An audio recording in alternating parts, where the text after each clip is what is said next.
So చెప్పిందే చేయమని అడుగుతున్నాం, అది కక్ష సాధింపు కాదు. ఎవడో ఏదో సోషల్ మీడియాలో పెడతారు, లేకపోతే ఎవడో ఏదో పేపర్ రాస్తాడు, నో నథింగ్ డూయింగ్ కదా. అందుకు సిద్ధంగా ఉందా ప్రభుత్వం? 100% వెంకటకృష్ణ గారు గఫూర్ సార్ చెప్పినట్టు 100% వాళ్ళు ఎన్ని పిచ్చి రాతలు రాసినా ఏమన్నా రాసుకుని పట్టించుకునేది లేదు. చూసే ప్రజలకు తెలుసు. ఇప్పుడు సునీల్ కుమార్ గారు చదువుతారు, విచక్షణ అంటాడు, ఇదే విజ్ఞత ప్రదర్శించారు. విజ్ఞత ఏమయ్యా మీకు? సునీల్ కుమార్ గారు బీయింగ్ ఐపీఎస్ ఆఫీసర్ మీకు తెలియదా?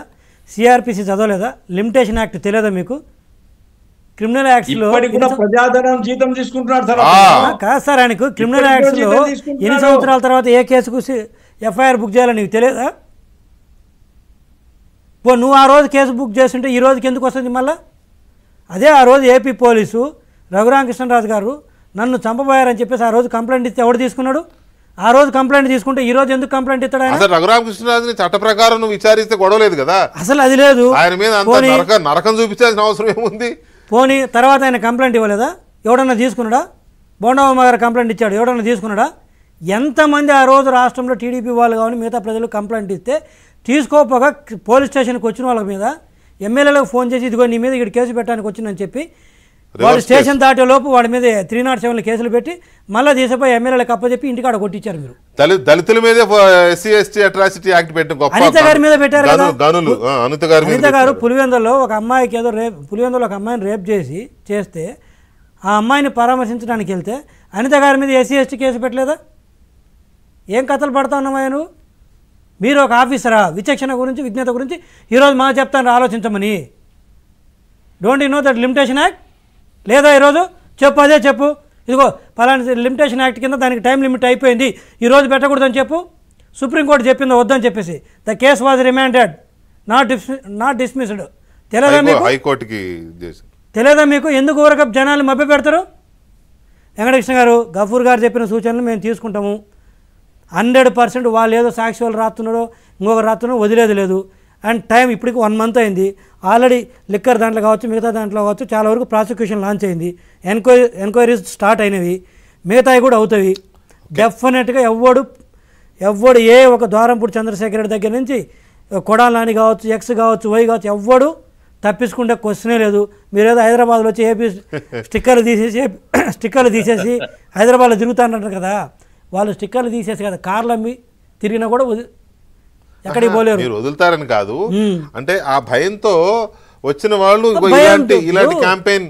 దొంగోడు అంటే భుజాలు తొడుక్కున్నట్టు నీకెందుకు భయం? నువ్వు ఎందుకు బారిపోయి రావాలి? నువ్వు ఎందుకు బారిపోయి వస్తున్నావు స్టిక్కర్లు తీసేసి? ఇప్పుడు షర్మిల గారిని మళ్ళీ అనడం బాగోదు కానీ వాస్తవమే కదా. ఆయన ఎక్కడున్నాడో అన్న అతను ఎక్కడున్నాడో తెలియదు. ఊకే దారుణంగా మాట్లాడిన ఒక పెద్ద మనిషి ఎక్కడున్నాడో పారిపోయాడు, ఎక్కడ పారిపోయాడో తెలియదు. వీళ్ళు నేను చెప్తున్నా గఫూర్ సార్, వీళ్ళు ఎంత చదవాలంటే ఈరోజు కూడా రికార్డ్స్ ఉన్నాయి. టీడీపీకి సంబంధించిన మహిళలు కానీ జనసేనకు సంబంధించిన మహిళలు కానీ వాళ్ళు వాడిన పదం ఎల్ తోటే మొదలు పెడితే ఎల్ అనే పదంతో, ఇంకా రెండో పదం కాదు. మరి వీళ్ళ అమ్మ, వీళ్ళ చెల్లెలు, వీళ్ళ అక్కలు అదే కాదా? వాళ్ళైతే జగన్మోహన్ రెడ్డి గారి చెల్లెనే అంత మాట అన్న ఎవరు మార్కులు? మరి వాళ్ళు ఎవరినైనా ఎవరు వీళ్ళని అంటే మరి అదే అప్లికేబుల్ అవుతుంది కదా. భువనేశ్వర్ గారిని అంతంత బాగా చెప్పింది రజనీ గారు. భువనేశ్వర్ గారిని అంతంత మాటలు అసెంబ్లీలో ఆడితే వికటాట్టహాసం చేసిన సాక్షాత్తు సభ. మరి ఆ సభలో ఉన్న వాళ్ళందరూ ప్రజలందరూ తెలుసు.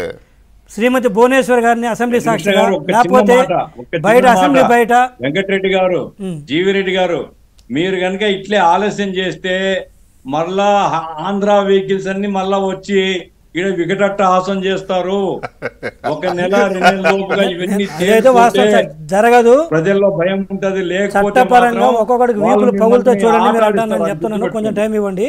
రెండోది, ఇందాక వారు చెప్పినట్టు శ్రీమతి భువనేశ్వర్ గారిని అంటే బయట అన్న వంశీ కానీ లోపలన్న చంద్రశేఖర్ రెడ్డి కానీ ఇంకా ఎక్స్వై కానీ ఈరోజు టీడీపీకి వైసీపీలో ఉన్న 10% బుద్ధి టీడీపీకి ఉన్నా కూడా మాబ్ లించింగ్ అయ్యేవాళ్ళు. వీళ్ళు మాబ్ లించింగ్ అయ్యేవాళ్ళు సార్.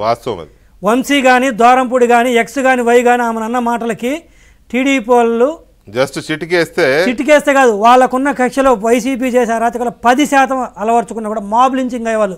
మాబ్ లించింగ్ అంటే తెలిసిన మూకదాడి చేసి చంపేసేవాళ్ళు వాళ్ళని. మూకదాడి కాదు కదా, కనీసం మాటలు కూడా అనలేదు వాళ్ళని. ఎక్కడ వాడు సాక్షి వాడు రాసుకుంటాడు మేమేదో కక్ష పచ్చమంద అంటాడు. ఏంది పచ్చమంద గడితే గుడ్డు పగిలిపోయి ఉండేది. మీ సాక్షి ఛానల్ ఈ ఏపీలో ఒక ఛానల్ ఉండేది కాదు, ఇదో అనుకుంటున్నారు. నీ ఆఫీస్ ఉండేది కాదు, వైసీపీ ఆఫీస్ ఆడ పగిలిపోయి ఉండేది ఆఫీస్. ఈ పాటికి రైట్. జగన్మోహన్ రెడ్డి గారు ఒక్కరోజు ఏపీలో ఉండేవాడు కాదు జూన్ 4 నుంచి. కక్ష అంటే అది కక్ష. యథేచ్ఛగా తిరుగుతున్నారు, ఇష్టం వచ్చినట్టు మాట్లాడుతున్నారు. సార్ చెప్పినట్టు నిజంగానే సార్ ఎనికి రావడం కాదు, ఆల్రెడీ మాట్లాడుతున్నారు. బట్ ఇట్ విల్ టైం, కొంత టైం వెయిట్ చేయండి, జరుగుతుంది. అవి ఓవర్ నైట్ జరుగుతాయని ఎవరు అనర్లే కానీ, కాకపోతే ఏంటంటే